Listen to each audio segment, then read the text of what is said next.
Hello dears, एक छोटे से मैसेज के साथ आपके साथ छोटी सी बात शेयर करना चाहता हूँ। आप बच्चे कहीं पे भी पढ़ रहे हो, ज़रूर पढ़ें, पर जो स्कूल का टीचर आपको इस टाइम मेहनत करवा रहा है, चाहे वो मेरे स्कूल का हो चाहे किसी भी स्कूल का, उनका काम भी ज़रूर करें। आपको फेयर नोटबुक बनाने के लिए देखो, जितने भी यूट्यूबर्स पढ़ा रहे हैं मुझे नहीं पता, पर मैं आपको एनसीईआरटी की एक एक लाइन और एक एक चीज़ करवा रहा हूँ। तो आप प्लीज़ प्लीज़ प्लीज़ नोट्स ज़रूर बनाएं। और आप कहीं भी पढ़ते हैं, मुझे इससे कोई मतलब नहीं है, ठीक ना। तो मुझे आपके कि यहाँ वहाँ पढ़ने से कोई फ़ायदा है, ठीक। आप मेरे पास पढ़ोगे, किसी के पास पढ़ोगे, कहीं पढ़ो, पर क्लास का होमवर्क आप लोगों का कंप्लीट होना चाहिए। जिस दिन भी आप लोग स्कूल आते हैं, तो जहाँ पे यूट्यूब का हमारा लेक्चर ओवर होगा वहीं से मैं स्टार्ट करूँगा। तो आप लोग मेरी बात को कृपया ध्यान दें और be regular in your YouTube lecture. मैंने अभी तक एक भी आप लोगों की क्लास कहीं पे जूम पे नहीं ली, और ना मैं शायद लूँगा, क्योंकि मैं यहाँ पे अपने आप को कॉन्फिडेंट में समझता हूँ। आप लोगों का कोई डाउट आता है तो कभी भी आप व्हाट्सएप पे पूछिए। मेरा नंबर है 7767800001। क्लियर? तो आई होप कि आप मेरे मैसेज को समझ पा रहे हैं कि मैं क्या कहना चाह रहा हूँ। और इस चैप्टर के अंदर, इस लेक्चर के अंदर मैंने इक्विलिब्रियम से रिलेटेड बहुत अच्छे 2 न्यूमेरिकल मैंने एस.सी. वर्मा के हैं, एक न्यूमेरिकल एस.एल. अरोड़ा का है, और 2 न्यूमेरिकल आपके प्रदीप के बुक के हैं, और एक एनसीईआरटी का है। तो प्लीज़ सभी न्यूमेरिकल्स आप नोट्स पे मेंटेन करेंगे। Thank you very much.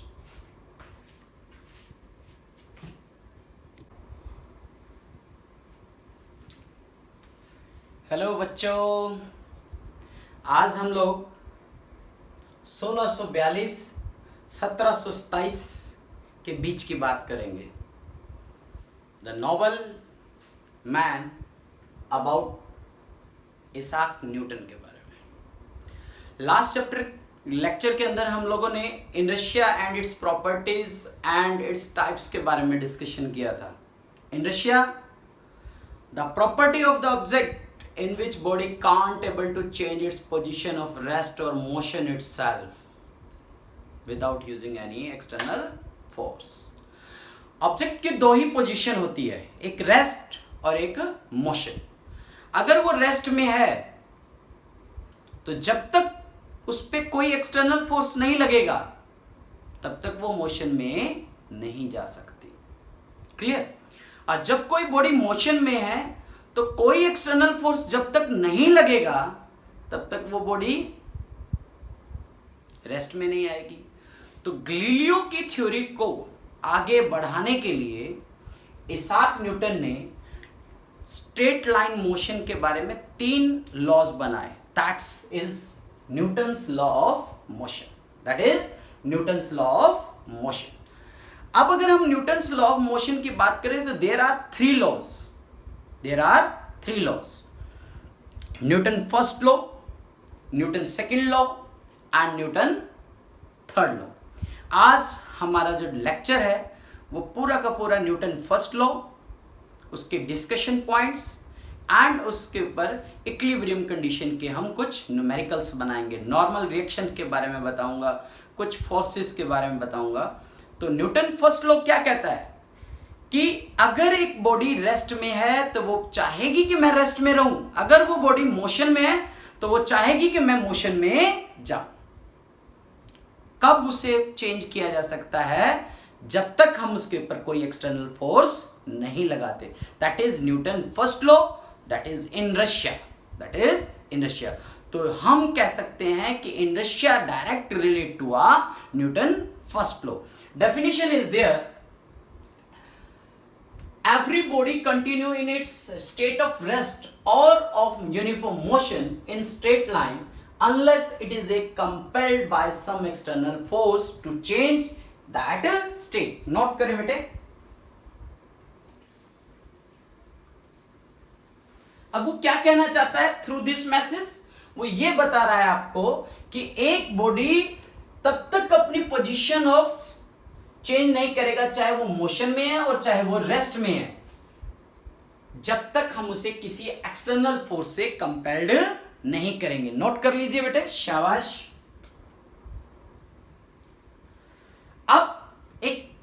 समझिए, सपोज करो कि this one is a one surface, इसके ऊपर मैंने एक ब्लॉक बना दिया बेटे। क्लियर? ध्यान से समझना, न्यूमेरिकल का पहला स्टेप है ये m। इसका मास क्या है बेटे? m। तो ये बॉडी अपने इस पोजीशन के ऊपर है, ना तो ये बॉडी ऊपर जा रही है, ना ये बॉडी नीचे जा रही है। नीचे की ओर इसका क्या लगेगा? वेट। ऊपर की ओर क्या लगेगा बेटे? r। r भी लिखा जाता है, n भी लिखा जाता है। इसे बोला जाता है नॉर्मल रिएक्शन। क्या बोला जाता है? Normal reaction. क्लियर? मेरी बात समझ रहे हैं? ना तो ये बॉडी ऊपर की ओर जा रही है, ना ही ये बॉडी नीचे की ओर जा रही है, तो हम कहते हैं कि ये बॉडी का ये ऊपर वाला फोर्स इस वाले फोर्स के इक्वल है। पहली बात, R इक्वल टू क्या हो गया? mg। क्लियर?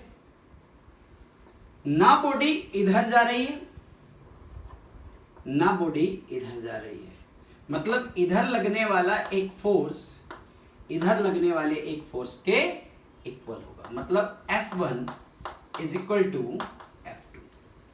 क्लियर? अगर ऐसा हो रहा है तो हम कहते हैं बॉडी इन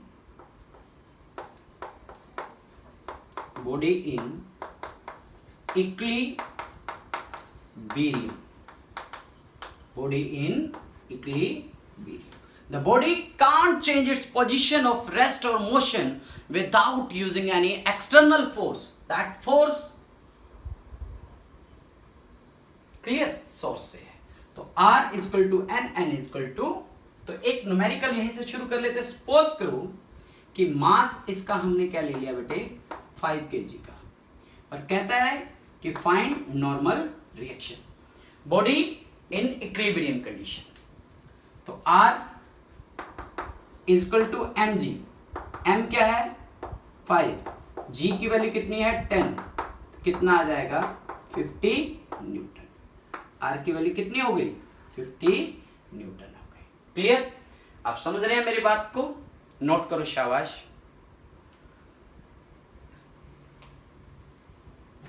अच्छे से इसको नोट करिए। Rn। क्लियर?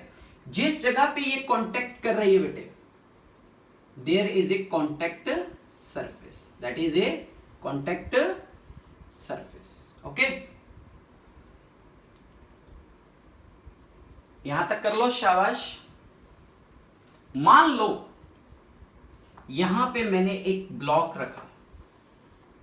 क्या रखा? ब्लॉक। और इस ब्लॉक को मैं एक थ्रेड से खींच रहा हूं। थ्रेड से खींच रहा हूं तो थ्रेड से खींचने में जो फोर्स लगती है, उस थ्रेड में आने वाले फोर्स को हम क्या बोलते हैं बेटे? टेंशन। क्या बोलते हैं उसको? टेंशन। क्या बोलते हैं? टेंशन। टेंशन आनी नहीं चाहिए जब तक फिजिक्स पढ़ें। शाबाश। अब आइए हम अपने आगे वाली बात पे चलते हैं।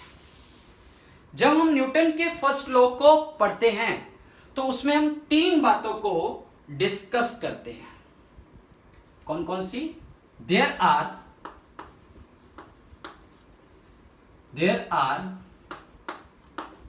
3 discussion during the study of Newton's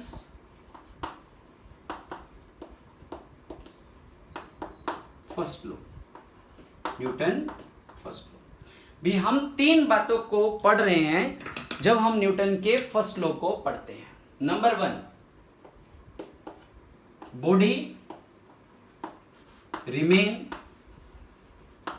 at rest. Body remain at rest. Clear? क्या मतलब हुआ कि सपोज करो कि एक टेबल एक सरफेस के ऊपर पड़ा है। सपोज करो एक टेबल कहां पड़ा है? सरफेस के ऊपर। तो उस सरफेस के ऊपर जब वो टेबल पड़ा है तो वो अपने आप कहीं पे मूव नहीं कर सकता जब तक हम उसे कोई पुश ना करें। सपोज करो कि ये एक ब्लॉक यहां पड़ा है, क्लियर। अब जब तक मैं इसके ऊपर कोई फोर्स इधर से अप्लाई नहीं करूंगा तब तक ये बॉडी डिस्प्लेस होके यहां नहीं आएगी। तो body remain at rest. Second, body remain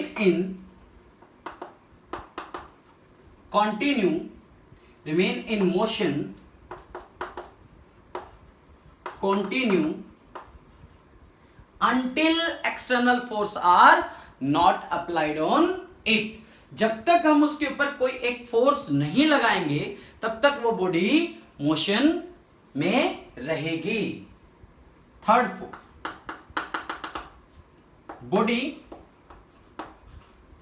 change it's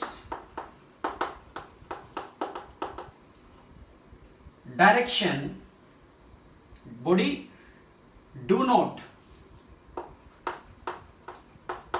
change its direction, body do not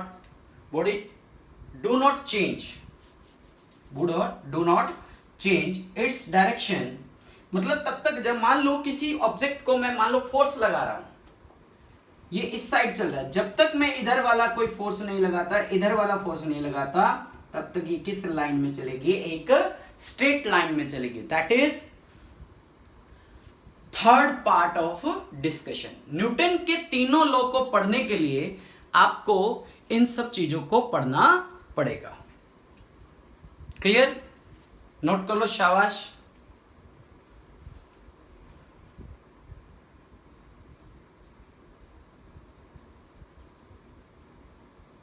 अब हम इसके न्यूमेरिकल्स के बारे में बात करेंगे।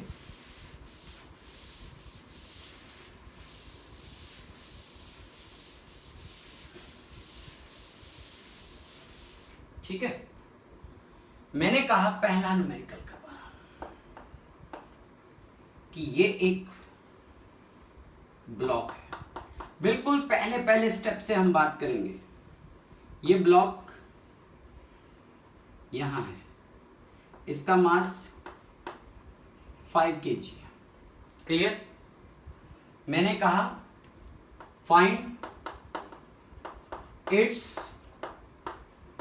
नॉर्मल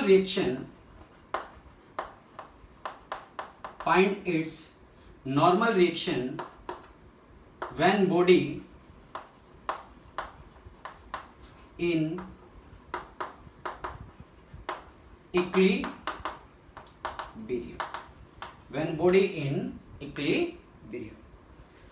तो बॉडी इन इक्विलिब्रियम मतलब बॉडी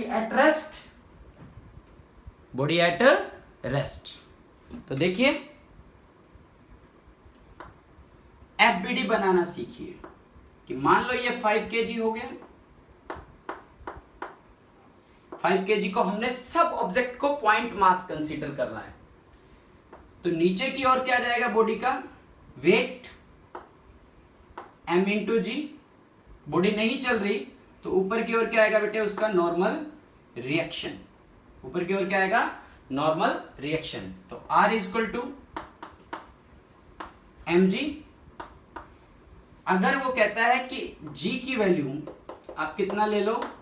10 मीटर पर सेकेंड स्क्वायर। जो वो दे वो आपको वो लेना है। मुझे न्यूमेरिकल सॉल्व करना है, इसलिए 5 इंटू 10। तो normal reaction as a force, ये यूनिट क्या बन जाएगा? 50 न्यूटन। क्या बन जाएगा? 50 न्यूटन। समझ में आ रही है मेरी बात? इसके बाद second part,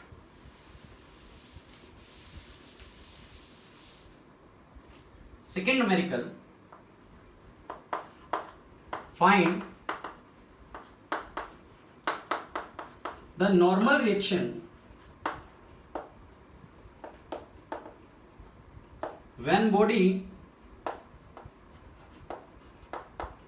in equilibrium condition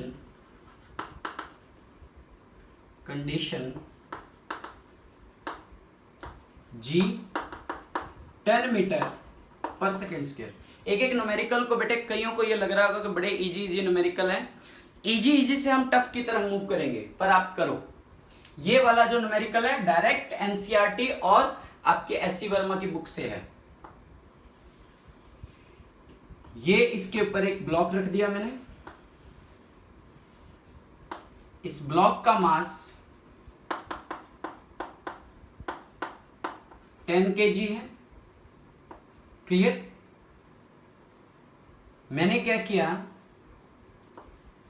इस तरफ एक 10 न्यूटन का फोर्स लगाया eight an angle 37।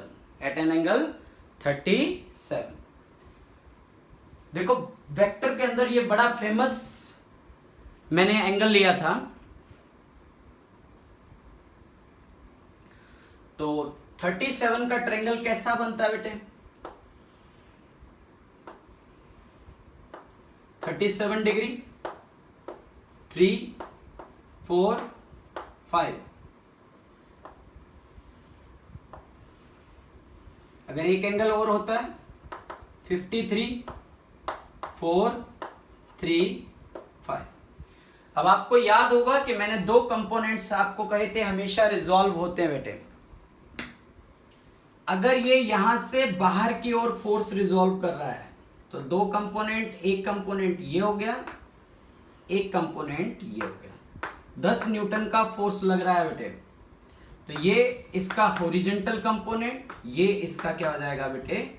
Vertical component. Okay है? ये वर्टिकल क्यों? क्योंकि एंगल हमेशा किसके बीच में होता है? बेस और हाइपोटेनियस के बीच में। तो Fx क्या हो गया बेटे? F into cos theta. Fx क्या हुआ? F into cos theta. Fy क्या हुआ? F into sine theta. तो सबसे पहले Fx, F cos 37 this one base upon में हाइपोटेनियस 2, 8 हो गया। इधर 8 न्यूटन का फोर्स लग रहा है। मेरा क्वेश्चन ये है ही नहीं कि भी मुझे क्या कैलकुलेट करना, मेरा क्वेश्चन सिर्फ एक ही है कि find the normal reaction. Fy देखो क्या होगा? F into sine theta. F क्या हुआ? 10 साइन 37। तो 10 साइन 37 परपेंडिकुलर अपॉन में हाइपोटेनियस कितना हो गया? 2, 6 न्यूटन।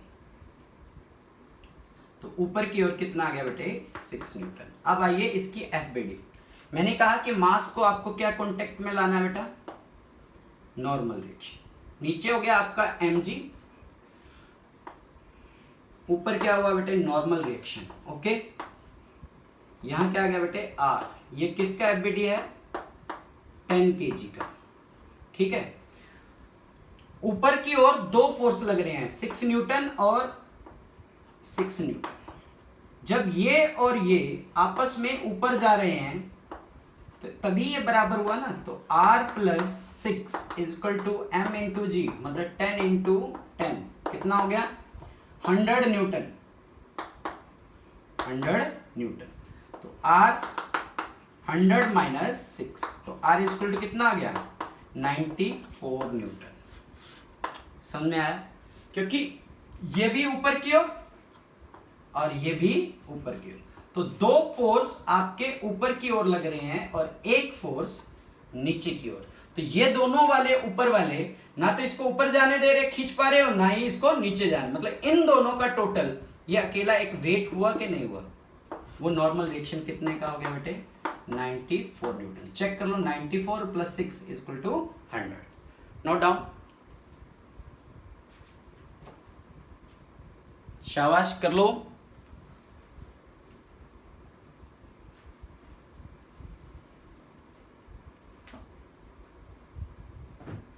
कर लो शाबाश। न्यूमेरिकल है। नेक्स्ट न्यूमेरिकल एक होमवर्क के लिए दे रहा हूं आपको मैं।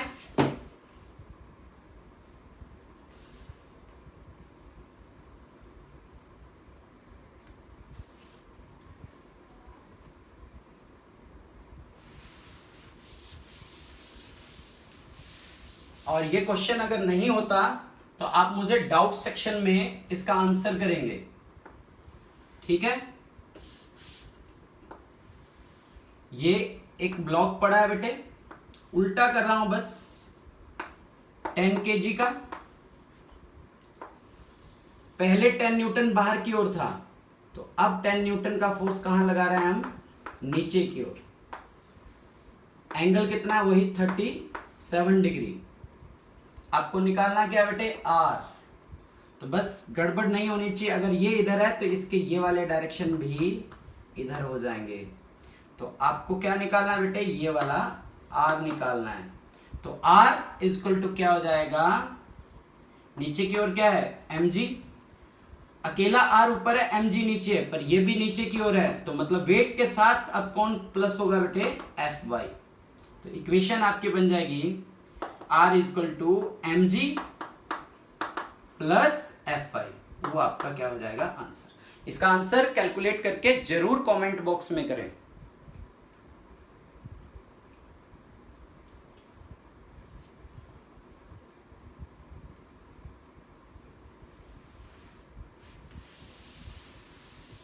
नोट कर लिया होगा। नेक्स्ट क्वेश्चन हम लोग कर रहे हैं, कहता है find the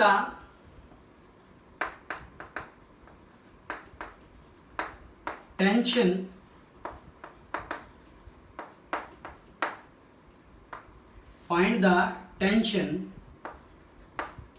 in the string in equilibrium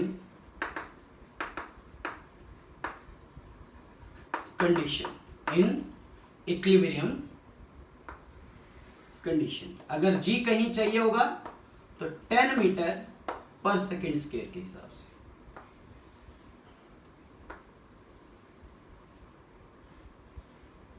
एक ब्लॉक 2 kg का है और एक ब्लॉक 5 kg का है। क्लियर। तो इस थ्रेड के अंदर आपको जो टेंशन बन रही है वो टेंशन कैलकुलेट करनी है। शाबाश करिए, इजी सा क्वेश्चन है।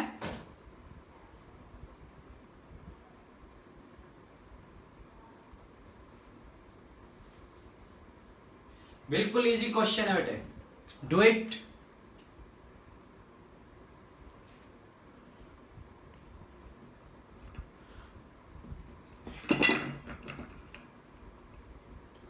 देखिए टेंशन का मतलब क्या होता है कि आप किसी चीज को एक थ्रेड से, रोप से, स्ट्रिंग से बांध लेते हो एक साइड से, और मान लो ये एक बोर्ड है, इस बोर्ड को मैंने एक रस्सी से बांध लिया और इसको खींच रहा हूं, दैट इज टेंशन। रस्सी में आई हुई एक खिंचाव को हम क्या कहते हैं, टेंशन। आपको यही टेंशन कैलकुलेट करनी है, ठीक है। देखो इक्विलिब्रियम कंडीशन की बात कर रहा है, तो नीचे की ओर आपका क्या हो जाएगा बेटे, T1। एक रस्सी के टुकड़े में जो इक्वल एंड अपोजिट फोर्स बनेगा जो कि आपस में बराबर होता है, इसलिए मैंने नीचे से ऊपर टेंशन, इधर से इधर टेंशन। क्लियर। सॉल्यूशन देखिए,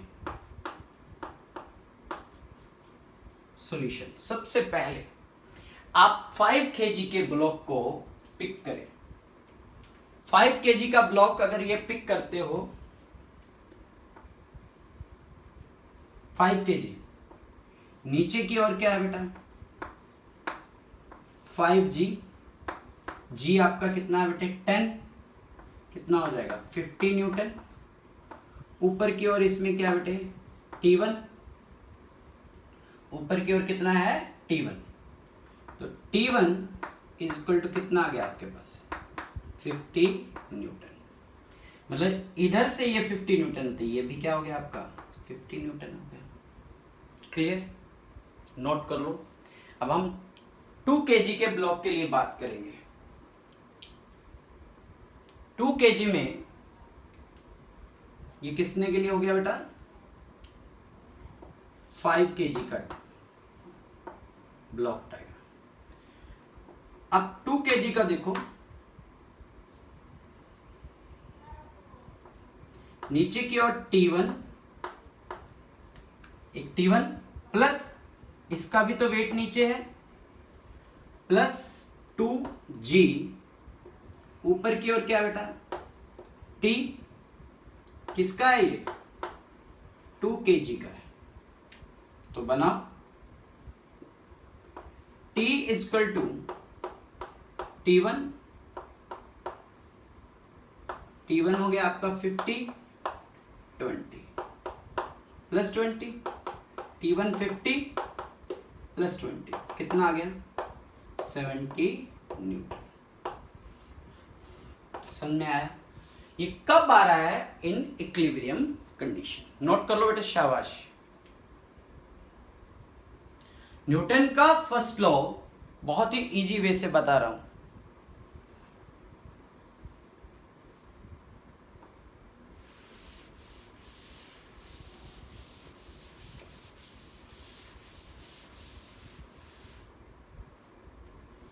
नेक्स्ट न्यूमेरिकल है कि सपोज करो फाइंड टेंशन। आप लोग पहले ट्राई करेंगे अपने आप से। फाइंड टेंशन, एक ब्लॉक है यहां पे, क्लियर। इस ब्लॉक को मैंने एक थ्रेड से यहां पे बांध दिया,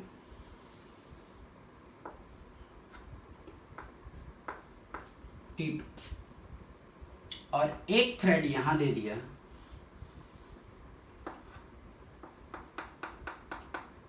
उसमें क्या है T1। क्लियर? क्वेश्चन है find T1 and T2। Clear? Find T1 and T2। यहां पे उसने एक एंगल दे दिया आपको 37 degree. Find tension T at equilibrium condition.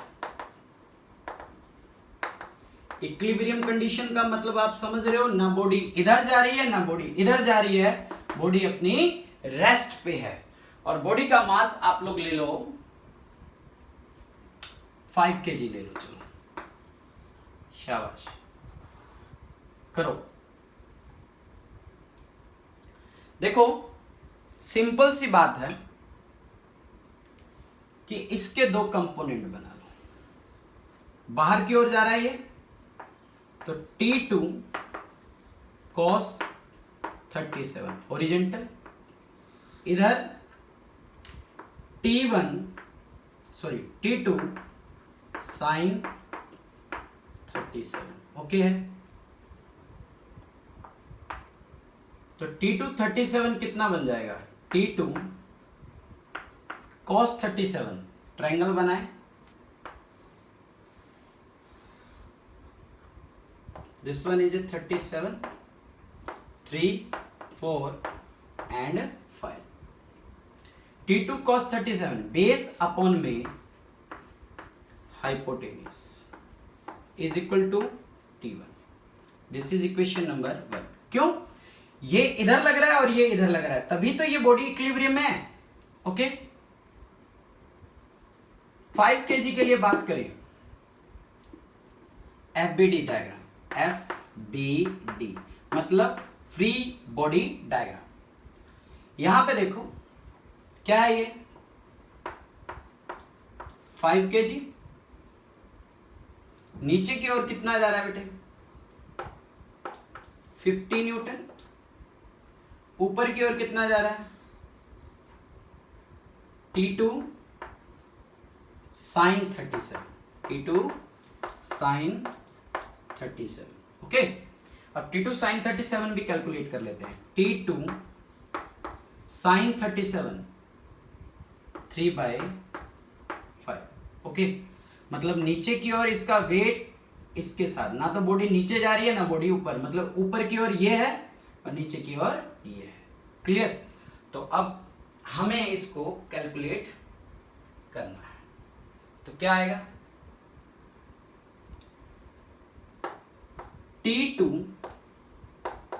3/5 is equal to 50।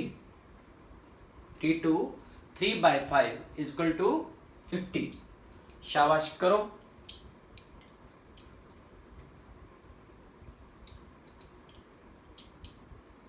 करो करो,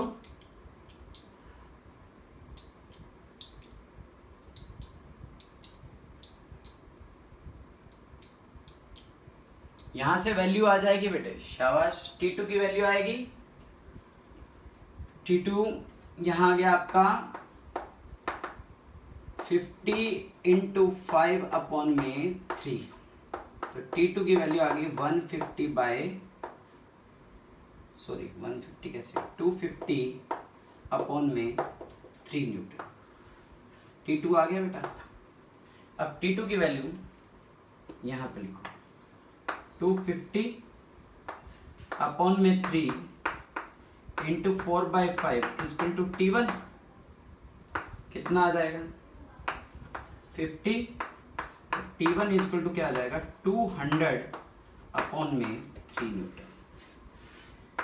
it is a easy question, most easy question. Note कर लो बेटे, शाबाश।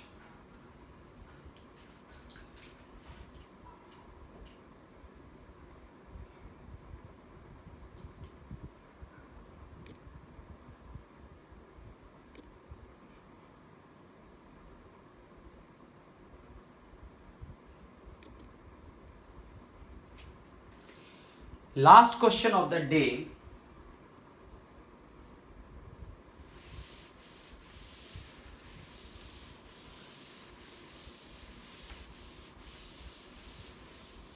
आप सेल्फ इसे सॉल्व करने की कोशिश करें। Find the tension T1 and T2।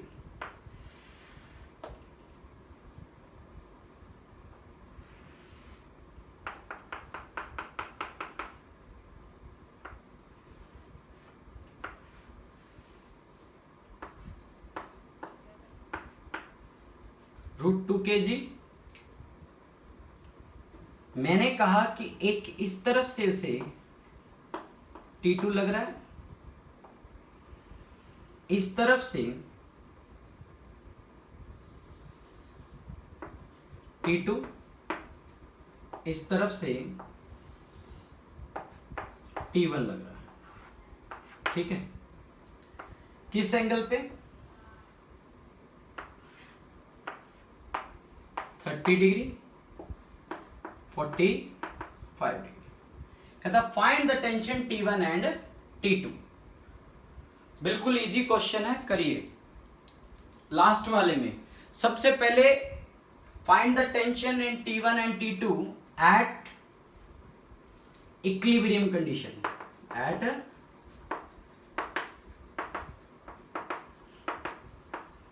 Equilibrium condition. ठीक है, करिए, शाबाश। बहुत ही इजी क्वेश्चन है, शाबाश। सबसे पहले इसके कंपोनेंट रिजॉल्व करो T1 के, बाहर की ओर जा रहा है बेटा, तो T1 cos 30, ऊपर की ओर T1 sin 30, ठीक। इधर T2 cos 45, ऊपर की ओर T2 sin 45, क्लियर। √2 kg है, ठीक। तो नीचे की ओर √2 इंटू 10 न्यूटन, ये इसका क्या हो गया mg, ओके है। दो ऊपर वाले फोर्स इसको बैलेंस करके बैठे हैं, कैसे? मान लो ये √2 kg है, √2g, नीचे 10√2, ऊपर की ओर कौन कौन है? दो है भाई, एक T1 sin 30,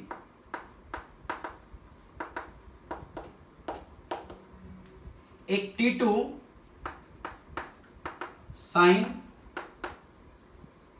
45, ओके। तो T1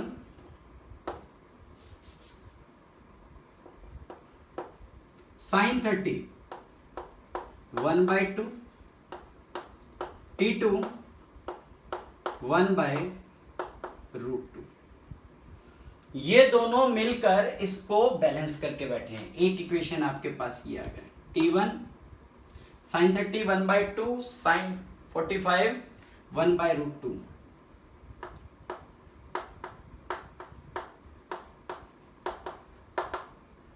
(10√2), इक्वेशन ओके है। इधर से ये इसको बैलेंस करके बैठा है भाई, ना तो ये इस बॉडी को इधर जाने दे रहा है, ना ये इस बॉडी को इधर जाने दे रहा है। दिस इज FBD डायग्राम, ये बनाना आ गया, समझ लो मैकेनिक्स सीख गए आप लोग। इधर T2 cos 45 1/√2, इधर T1 cos 30 हो गया बेटे √3/2। तो एक इक्वेशन आपके पास ये आ गई, T1 √3/2, T2 अपॉन में √2। यहां से आप किसी एक की वैल्यू बना लो। सपोज करो कि आप T1 की वैल्यू बनाते हो, क्या बन जाएगा? 2 अपॉन में √2 इंटू 1/√3 इंटू 2 T2, आ गई एक वैल्यू। अब आप इस T1 की जगह पे ये वाली वैल्यू पुट कर दो, क्या लिखोगे? 2√6, क्लियर, इंटू T2, और ये वाला नीचे 2 प्लस T2 /√2 10√2, 2 से ये 2 कैंसिल, T2 कॉमन, अंदर क्या आ गया? 1/√6 प्लस 1/√2 इज इक्वल टू 10√2, ठीक हो गया यहां तक। ये डाटा हमने अपने दिमाग से बनाया है। अगर आप लोग यहाँ पे एंगल लेंगे बेटे 60 डिग्री, कितना? 60 डिग्री, तो ये पूरा पूरा सॉल्व हो जाएगा। ये आपको मैं होमवर्क में दूंगा। तो यहां पे सपोज कर लो कि मैं लिख दूं √2 एंड √3, तो T2 अपॉन में √2, अंदर आ गया √6, तो इधर आ गया √2 प्लस √3, तो ये √2 इससे मल्टीप्लाई हो जाएगा तो कितना हो जाएगा बेटे? 20। यहां से T2 की वैल्यू आ जाएगी वो आप लोग यहाँ पे पुट कर लेंगे। समझ में आया? और डियर, इस क्वेश्चन को आप लोगों ने 45 की जगह पे 60 डिग्री लेना, क्वेश्चन पूरा सॉल्व होगा, सॉल्यूशन बना लेना कैलकुलेटर वगैरह यूज करके। और इस चैनल को आप लोगों की सपोर्ट की जरूरत है। शेयर, लाइक और कमेंट जरूर करें, सब्सक्राइब भी जरूर करें। जहां से भी आपको नॉलेज मिले वहां से बटोर ले, चाहे आप मेरे पास पढ़ें, चाहे आप किसी भी टीचर के पास पढ़ रहे हैं। अच्छा पढ़ें, स्वस्थ रहें और अपने फ्यूचर को ब्राइट से ब्राइट करें। Thank you very much.